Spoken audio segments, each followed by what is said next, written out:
Hey everybody, it's Jason Blaha here, and today I want to chat with you guys a little bit about something that I talk about quite a bit, and oftentimes I discuss it purely from the skill perspective, but it's something that we could discuss from the physiology perspective too, and that has to do with lifting maximum weight and how that applies to force production. Because lifting maximum weight is not just about moving a heavy barbell. Okay, it is a skill that's not just about moving a heavy barbell. It is the skill of coordinating all of the muscle fibers inside of a muscle for maximum force exertion. Okay, and this is important. And what that is called is intramuscular coordination. And if you dig through various physiology texts or books on the science of strength training, what you will find is that this is actually addressed in the textbooks. We're not even talking about people who are saying, oh, do you have a modern study? This is addressed in the physiology texts that are taught at your university. Like, this is directly textbook stuff. And that is that in order to achieve the intramuscular coordination to lift maximum weight, which means also to produce maximum force, it's the same thing, by the way, more or less the same thing. You have to lift maximum weight. Okay? In other words, if you go to lift on a movement that you are physically capable of lifting 100 kilos on, and you lift 50 kilos, there is no way that the 50 kilos, no matter how many times you lift it and how much fatigue you generate, will give you the skill, the intramuscular coordination to exert maximum force. And what do we mean by that? The ability to coordinate all of the muscle fibers in that muscle to fire in such a way that they push for an all-out effort. Okay, that is an actual skill. So when we talk about lifting maximum weight, we're not just talking about the technique. We're not talking about just the bar path and the tightness and all of that.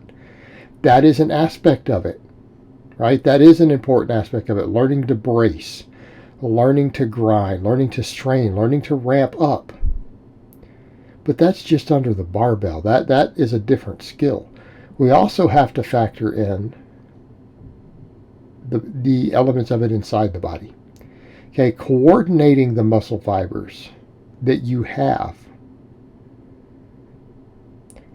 to contract efficiently and maximally together as a cohesive unit is a skill that requires practice. Well, let me put it a different way. It doesn't require practice, but you'll be better at it if you practice it. How's that for a better way to put it? Because not everything requires practice. We can do some things without practice, but many things we get a lot better at with practice. This is one of them. And it's a skill that has to be trained in the body. And the only way to do that is with a maximum weight. This is one of the reasons why we can get away with rotating maxes on the conjugate. You know, you'll get people who will say things like, well, there's not carryover. There is carryover. You're telling me that a 1 rep max good morning doesn't carry over to your deadlift and your squat? I'm telling you that it does. I'm telling you it does. It has skill carryover. This is why similar movements give carryover in the maxes. This is why a board press gives carryover to a full range of motion bench press when taken to a max. This is why benching against bands with a buffalo bar, different movement, carries over to the flat bench on the max if we max on it. You are training the muscles involved in those lifts for better intramuscular coordination towards a maximum force exertion. So you take any of those, look at the muscles involved. If you do a board press, what's involved? Pectorals, anterior deltoids, triceps, a number of other stabilizers, but those stabilizers aren't relevant for this, are they? They're relevant from a hypertrophy perspective. In other words, could bench pressing build your biceps to some extent? Of course it can.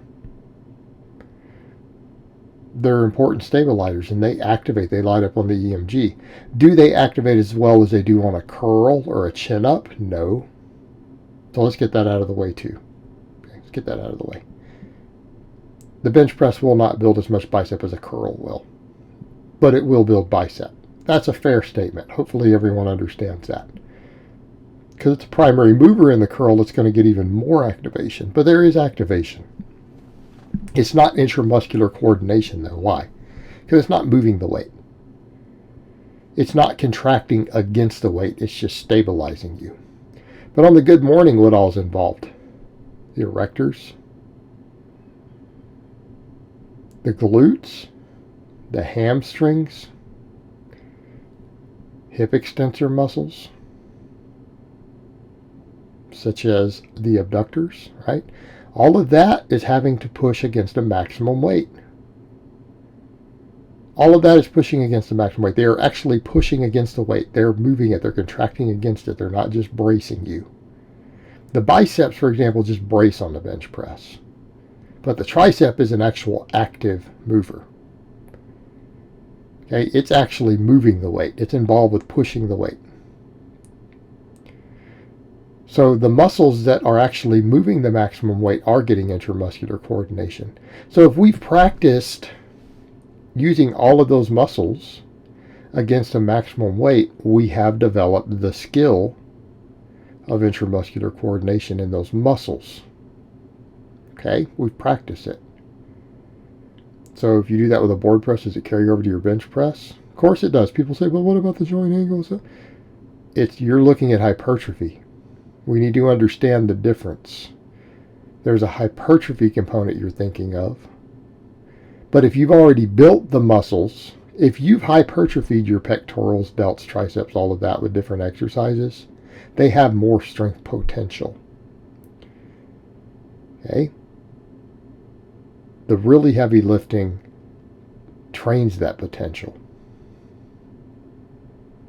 Now, am I saying technique doesn't matter? No. Technique matters less on some lifts more than others. And if you just get strong enough, you can muscle through without ideal technique anyways. Okay? The lift might not look as pretty. But if you just get big enough and strong enough, you can muscle through a world record without the best technique sometimes. Welcome to reality. That's the real world. But we trained the intramuscular coordination. So when you look at those muscles, let's say the good morning. So what didn't get worked? The quads, not really. So the quads aren't going to get a lot of carryover from the intramuscular coordination. But what if you did some deficit deadlifts or sumo deadlifts or box squats? That will. But you still have used over half of the muscles involved in the squat with the good morning.